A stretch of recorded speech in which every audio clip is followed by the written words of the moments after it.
Shiva digital YouTube ఛానల్కి స్వాగతం. మా ఛానల్లో వచ్చే వీడియోస్ని ప్రతి ఒక్కరూ చూసి మమ్మల్ని సపోర్ట్ చేయండి. ఇలాంటి వీడియోస్ కోసం సబ్స్క్రైబ్ చేయండి, లైక్ చేయండి, షేర్ చేయండి. ఏ మాత్రం ఆలస్యం చేయకుండా డైరెక్ట్గా టాపిక్లోకి వెళ్ళిపోదాం. మనందరికీ సుపరిచితమైన అత్యంత ప్రాచీనమైన పండుగ గురు పౌర్ణమి. అయితే ఇది కేవలం ఒక పండుగ మాత్రమే కాదు సుమా, అదొక గొప్ప సంప్రదాయమని మనలో చాలా మందికి తెలుసు. ఈనాటి మన ఈ విశ్లేషణలో ఈ గురు పౌర్ణమి వెనుకున్న పూర్తి వివరాలను చాలా స్పష్టంగా ఒక క్రమ పద్ధతిలో తెలుసుకుందాం. రండి మొదలు పెడదాం.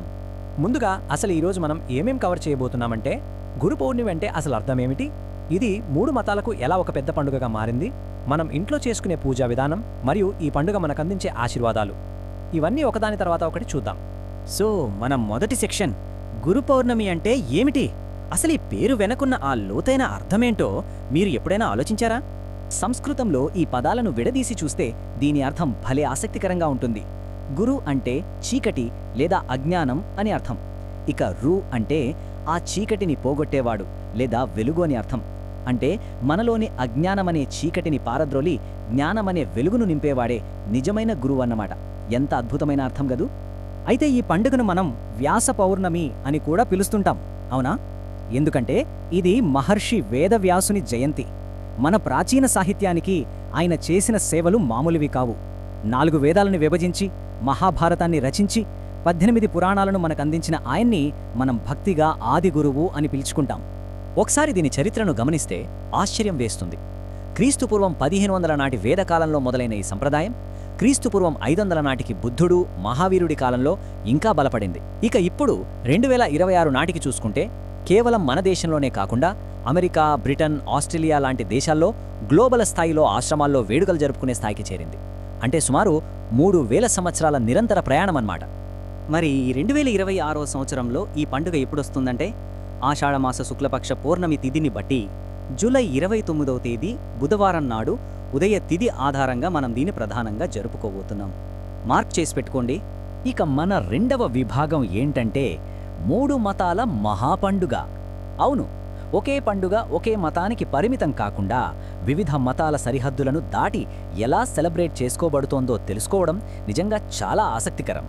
ఈ ఒక్క పండుగ 3 వేర్వేరు మతాలను ఎలా ఏకం చేస్తోందో చూడండి. హిందూ యోగ సంప్రదాయం ప్రకారం ఆది గురువైన శివుడు సప్తర్షులకు జ్ఞానాన్ని ప్రసాదించింది ఇదే రోజు. ఇక బౌద్ధులకైతే గౌతమ బుద్ధుడు సారనాథ్లో తన మొదటి ధర్మోపదేశం చేసిన పవిత్ర దినమిది. అలాగే జైనులకు భగవాన్ మహావీరుడు గౌతమ స్వామిని తన మొదటి శిష్యుడిగా స్వీకరించిన రోజు. అందుకే ఇది ముమ్మాటికి 3 మతాల మహాపండుగే. వీటితో పాటు మరో ముఖ్యమైన విషయం కూడా ఉంది. ఈ రోజు నుండే పవిత్రమైన 4 నెలల చతుర్మాస వ్రతం మొదలవుతుంది. జ్యోతిష్య శాస్త్రం ప్రకారం చూస్తే ఈ రోజున జపం చేయడం వల్ల గురుగ్రహం, అదేనండి బృహస్పతి బలం పెరుగుతుంది. ఆకాశంలో నిండుగా కనిపించే పూర్ణ చంద్రుడు మన ఆధ్యాత్మిక స్పష్టతకు ఒక పవర్ఫుల్ సింబల్గా నిలుస్తాడు.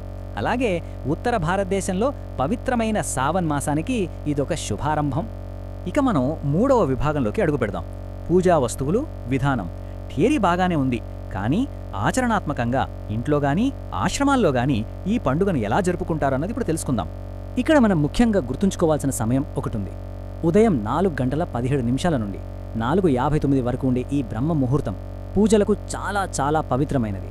ఈ సమయంలో గంగానదిలో గానీ లేదా కనీసం ఇంట్లో గానీ చేసే పుణ్యస్నానాలకు ఎంతో విశిష్టత ఉందని చెబుతారు. అసలు గురు పౌర్ణమి రోజు ఉదయం దినచర్య ఎలా ఉంటుందో ఒక్కసారి ఊహించుకోండి. మొదటి దశ పవిత్ర స్నానంతో మొదలవుతుంది. ఆ తర్వాత 2వ దశలో పూలు, చందనం, దీపంతో గురు పూజ చేస్తారు.